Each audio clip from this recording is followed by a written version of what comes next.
Lurde sortzailea zen, sortzaile anitza, polifazetikoa, etzen bakarrik abeslaria, eta etzen bakarrik izan ez dokamairuko urte hoitako artista. Hori da dokumentalean erakutsi nahi duguna, eta pixka bat ere nolakoa zen baita ere. Lantxo bat egin nuen katedrarako, Mikel Laboa katedrarako, eta han esan ziaten zeukatela asmoa o nahi bat zegoela Lurdesen inguruan zeozer egitea, ez? Eta orduan, pixka jarri nintzen begiratzen Lurdesen ibilbidea.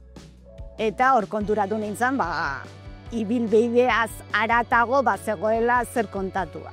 Hasiera horretan, hasi nintzen pixka bat artxiboak eta begiratzen, eta hor konturatzen naiz nola marrazten duten pertsonaia, ez? Azkenean, frankismo garaiko irudi hori mantendu da oso gutxira arte, ez? Neska polit, jator, horren itxura, beti txuri-beltzezko argazkietan, gazte, eta hori oso gutxira arte mantendu da, ez da? Topatu nuen Zeruko Argian, berak idatzitako artikulo bat, iritzi artikulo bat, kulturgileen lana baloratzeko egiten zuena, ez?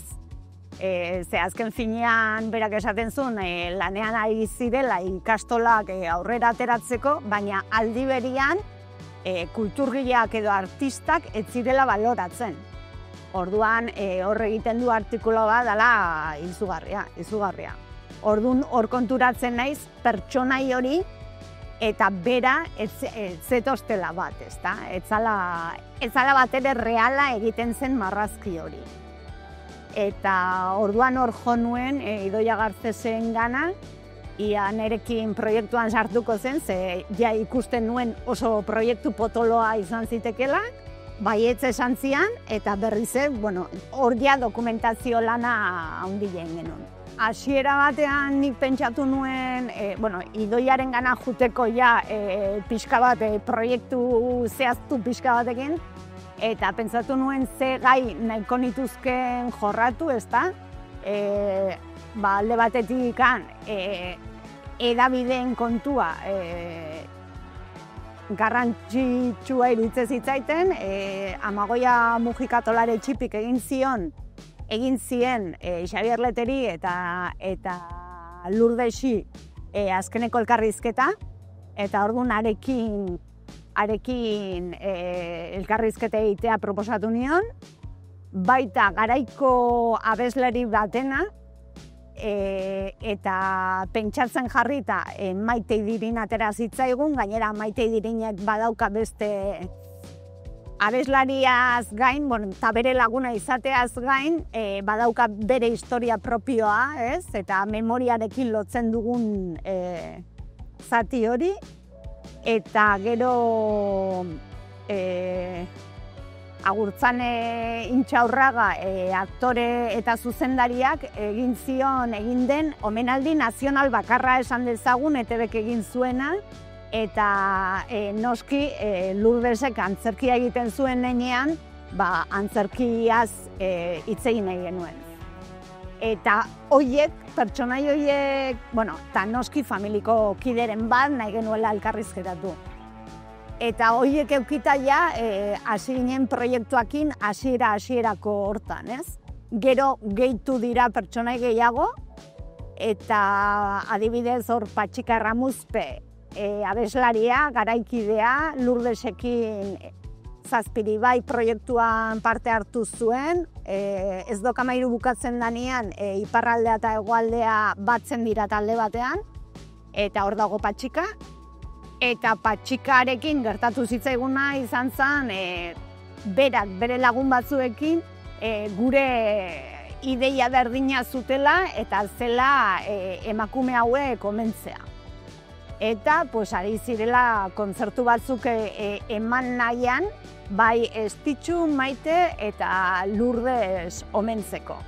Eta noski hor dokumentala pixka bat aldatu egiten da, eta Patxikaren bueno, Patxikak beste garrantzi bat hartzen du historian eta beraien lana ere bai.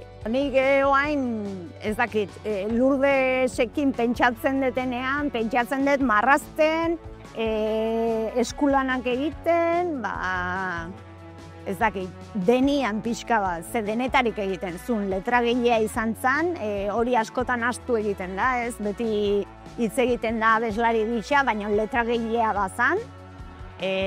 Gero, esan bezala, idatzi zuen, antzerkia idazten zuen, antzerki talde bat atea zuen, bere herrian Urnietan, eta, bueno, lan pila bat egin zuen. Euskeraren alde, azkenian ez dokamairuren filosofia berdina jarraituta, baina beste bide batzutatik. Bere lana joso dugu eta gure gixara beste lan bat sortu dugu. Hortan ere bada adibidez Mursegok Maite Arrolta Jauregik egiten duen lana, ez? Lurdesen abestiak hartu eta berera ekarri, ez da? Guretzako esaten dugu hau dela kate bat eta gurea katebegi bat dela. Eta hor ere, badaude beste katebegi batzuk, adibidez Patxikak eta egiten ari diren lan zoragarri hau, 3 emakume hauek omentzen. Eta badatozti beste katebegi batzuk, adibidez hurrengo urtean egingo den Lurdesen inguruko pastorala, eta beste lan batzuk ere bai.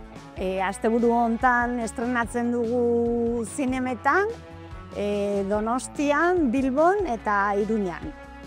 Gasteizen badirudi atzeratuko dela, iparraldean ere bai, orduan ia abendu partean bietan aukera egongo den ikusteko. Tartean Azparnera goaz, iparraldera, behintzat zinegin izango gerala. Oraintxe estrenatzen da hiriburuetan, baina hurrengo astetik aurrera herrietan izango gera. Eta, badirudi herri batzuen interesekoa dela eta gustora.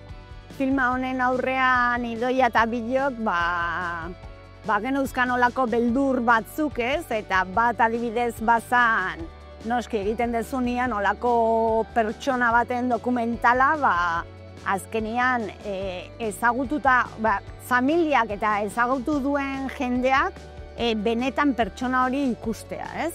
Eta zinemaldian eta Urnietako saioa da gero, jendea oso kontentu gelditu dela eta oso Lurdes ikusten dutela esan digute, hortaz gaude bastante lasai. Bestalde jendeak egingo duen irakurketa ea gustukoa duten. Esan beharra dago hau ez dela bakarrik Lurdesen biografia bat. Azkenean kontaketa horren kontrako dokumental bat da, edo bilaketa bat ia zergatikan olako emakume handiak gelditu diren itxilaraziak, eta orduan horren bilaketa ere bada, ez da bakarrikan Lurdes, Estitxu edo Maite edo Patxika bera, emakume guzti horiei ahotsa jarri nahi diegu. Hori da gure hautua.